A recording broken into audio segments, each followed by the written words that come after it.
ಸ್ನೇಹಿತರೆ, ಎಲ್ರಿಗೂ ನಮಸ್ಕಾರ. ಇವತ್ತು ನಾನು ಬಂದಿರೋದು ವಯನಾಡು ಜಿಲ್ಲೆಯ ಮೊಂಡುಕೈ ಅನ್ನೋ ಗ್ರಾಮಕ್ಕೆ.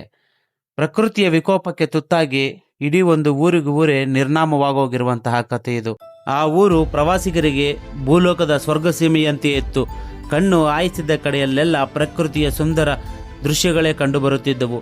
ಅಂತಹ ಒಂದು ಊರು ಒಂದೇ ರಾತ್ರಿಯಲ್ಲಿ ಸುರಿದ ಭಾರೀ ಮಳೆಯಿಂದ ಭೂಕುಸಿತ ಉಂಟಾಗಿ ಬೆಟ್ಟದ ಮೇಲಿಂದ ಭಾರೀ ಗಾತ್ರದ ಕಲ್ಲು ಬಂಡೆಗಳು ಉರುಳಿ ಬಂದು ಇಡೀ ಊರನ್ನೇ ಅಪ್ಪಳಿಸಿತು. ಆ ರಕ್ಕಸಿಯ ಪ್ರವಾಹದಿಂದ ಇಡೀ ಊರಿಗೆ ಊರೇ ನಿರ್ನಾಮವಾಗೋಯಿತು. ತಮ್ಮ ಕಣ್ಣ ಮುಂದೆಯೇ ತಮ್ಮ ಆಪ್ತರನ್ನು ಕಳ್ಕೊಂಡವರ ಆಕ್ರಂದನ ಮುಗಿಲು ಮುಟ್ಟಿತು. ಪ್ರವಾಹದ ಮುಂಚೆ ಹೀಗಿದ್ದ ಈ ಊರು ಭೂಮಿಯ ಮೇಲಿನ ಸ್ವರ್ಗ ಸೀಮೆಯಂತೆ ಇತ್ತು. ಪ್ರವಾಹದಿಂದ ಊರಿಗೆ ಊರೇ ನಿರ್ನಾಮವಾಗೋಯಿತು. ಇಲ್ಲಿನ ಸಹಾಯ ಕಾರ್ಯಾಚರಣೆಗೆ ನಮ್ಮ ಭಾರತೀಯ ಸೈನಿಕರ ಕೊಡುಗೆ ತುಂಬ ದೊಡ್ಡದು. 3 ದಿನದಲ್ಲಿ 190 ಅಡಿ ಉದ್ದನೆಯ ಈ ಬ್ರಿಡ್ಜನ್ನು ನಿರ್ಮಾಣ ಮಾಡಿರ್ತಾರೆ. ಸಣ್ಣನೆ ಜರಿಯಂತೆ ಹರಿಯುತ್ತಿದ್ದ ಈ ಕಾಲುವೆ ತನ್ನ ರೌದ್ರತೆಯಿಂದ ಊರಿನ ಅರ್ಧ ಭಾಗವನ್ನೇ ನುಂಗಿ ಹಾಕಿತು. ಪ್ರವಾಹದಿಂದ ಹಾಳಾಗಿರುವ ಮನೆಯ ಅವಶೇಷಗಳು ಈಗಲೂ ನಾವು ನೋಡಬಹುದು.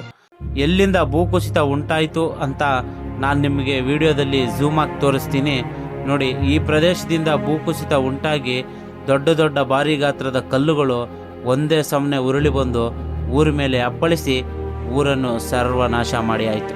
ಈಗ ಉಳಿದಿರೋದು ಊರಿನ ಅರ್ಧ ಭಾಗ ಮಾತ್ರ. ನೀವೇನಾದರೂ ವಯನಾಡ್ ಟ್ರಿಪ್ ಪ್ಲಾನ್ ಮಾಡಿದರೆ ನಿಮ್ಮ ಟ್ರಿಪ್ಪಲ್ಲಿ ಈ ಪ್ಲೇಸ್ ಕೂಡ ಆ್ಯಡ್ ಮಾಡ್ಕೊಳ್ಳಿ. ಆದಷ್ಟು ಬೇಗ ಆ ಊರಿನ ಜನ ಚೇತರಿಸಿಕೊಳ್ಳಲಿ ಅಂತ ಭಗವಂತನಲ್ಲಿ ಪ್ರಾರ್ಥನೆ ಮಾಡ್ತಾ ಈ ವಿಡಿಯೋನ ಇಲ್ಲಿಗೆ ಎಂಡ್ ಮಾಡ್ತಾ ಇದ್ದೀನಿ. ಮತ್ತೆ ಮುಂದಿನ ವಿಡಿಯೋದಲ್ಲಿ ಸಿಗ್ತೀನಿ. ಅಲ್ಲಿವರೆಗೂ ಎಲ್ಲರಿಗೂ tata bye, take care, love you to all.